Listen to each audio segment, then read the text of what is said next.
We're talking about getting your life right so that I can demonstrate to everybody in some way the fact, dealing with the fact. Yes, this gentleman? I'm afraid I went for years and years being terrified of my wife's emotion.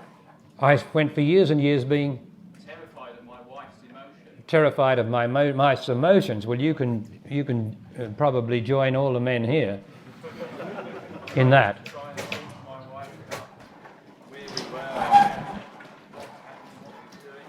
And I chased around the house, up and down the stairs, in and out the garden, in and out, to try and talk to her. I've chased around to try to talk to her about it, but the emotions were so strong. What? Try and talk over dinner so she couldn't get away. I tried to talk over dinner so she didn't get away, and I follow her around the house, but you couldn't talk. I wondered, a certain amount of kind of self came out in me over all this because I was so angry in trying to talk to her. A certain amount of self came out of it in trying to talk to her, yes. So I wondered if the questions from the intelligence were actually coming from self, angry questions. Well, I wondered if the questions were coming from the angry self. Yes. First of all, let's go back to the question of this. Here's an emotional woman who, she can't listen. The man wants to talk about their life to try to get it straight. Let's say that's from his point of view. And she's emotional and won't talk about it. Why wouldn't she talk about it? Why was she emotional? She kept saying, well, what's your problem? Yep. You know, I wanted to talk, so it's my problem. I got something. Yeah, well, there's no end to that. Well, you've got a problem because you want to talk to me. We've both got problems, right? The question is, for you, is why is my wife emotional? Why is my partner emotional? That's the question for you. And then you can say to her, if you are unemotional and it's quiet time without stirring her, what am I doing to you to make you emotional? Did you ask her that?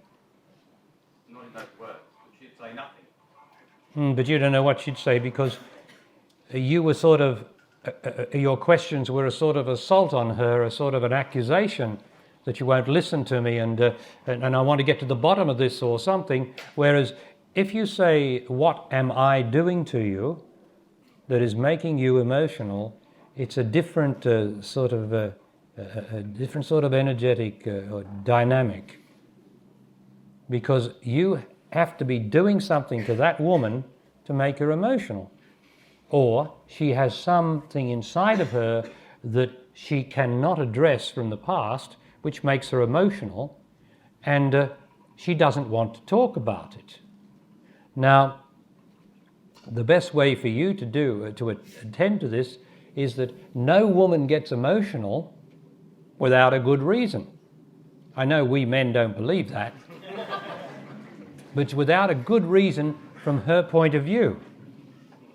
And it might be, as I say, something hidden down inside of her that she's putting on the current situation, that she's so afraid of looking at that she just runs away because you represent the looking at the problem, and she's not going to look at it because it's too terrifying to her imagination emotionally to look at that.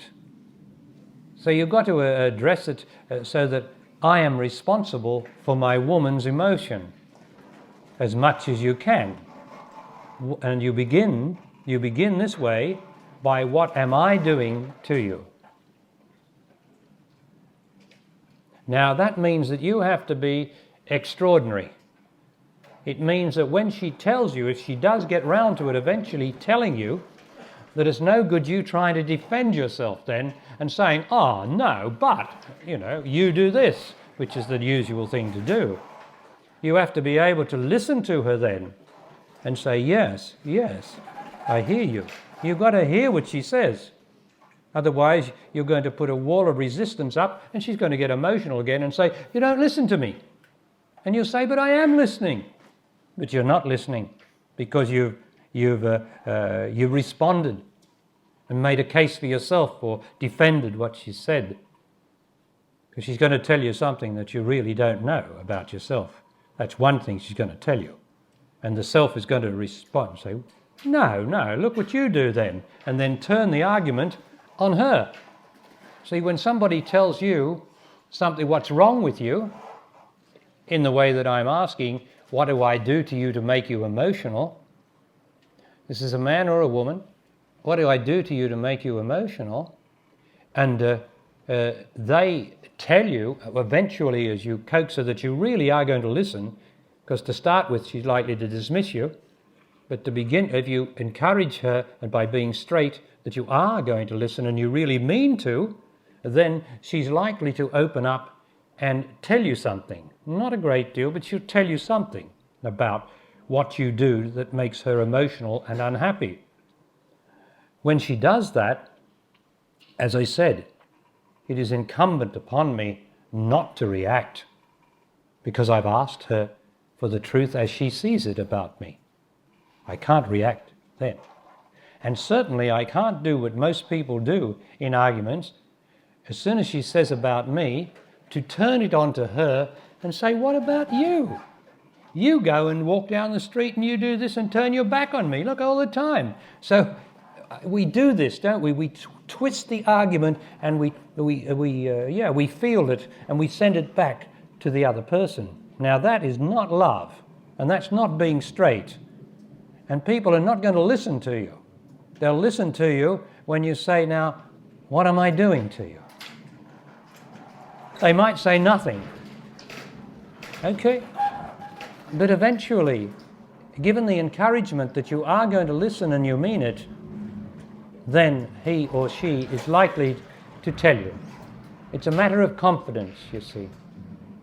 It's her emotion which nearly drives you mad, is really you are feeding that emotion in some way or other from your own persistence or something, from your own seeking. So you're feeding the emotion. She's got the emotion coming at you, you're chasing after it, and it just persists. Instead of having a nothing here against it, to invite it, say, well, what am I doing to you? I'm your partner, I live with you, and it would seem that you're emotional about something. I'm your partner, I live with you, I'm the closest thing to you, so I must be in some way responsible for you getting emotional. Now, what is it that I do that you don't like? See, there are many things that partners do. As the gentleman here just said, he's discovered something about his partner that he hadn't seen before, that either irritates him or he doesn't like, but it's not strong enough to make an objection about, but it goes in, you know. It goes into us, and we start to build up a sort of a resistance to the partner over here, even though we love them. And over here, this little resistance and irritation keeps growing. And we've got to stop that, right, nip it in the bud, by saying, what am I doing to make you unhappy? Our way is always to accuse the other, you know.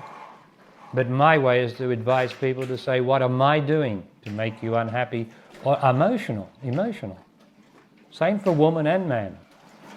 That gives nothing here. Eventually, there's nothing here for the emotion to react against, because there's no emotion here. It's just an open question of endeavouring to find out something really and truly, and not just asking for the sake of asking to appear something. So when there's nothing for emotion to hit against, no resistance, the emotion starts to die, or it can't get its expression. Emotion loves emotion. Okay, we'll just try that, huh? And be patient. Too late. Well, with your next lover, be patient, try it. And don't let those little resistances build up over here and make a sort of an indifference start to creep up gradually between the two of you, which is what happens.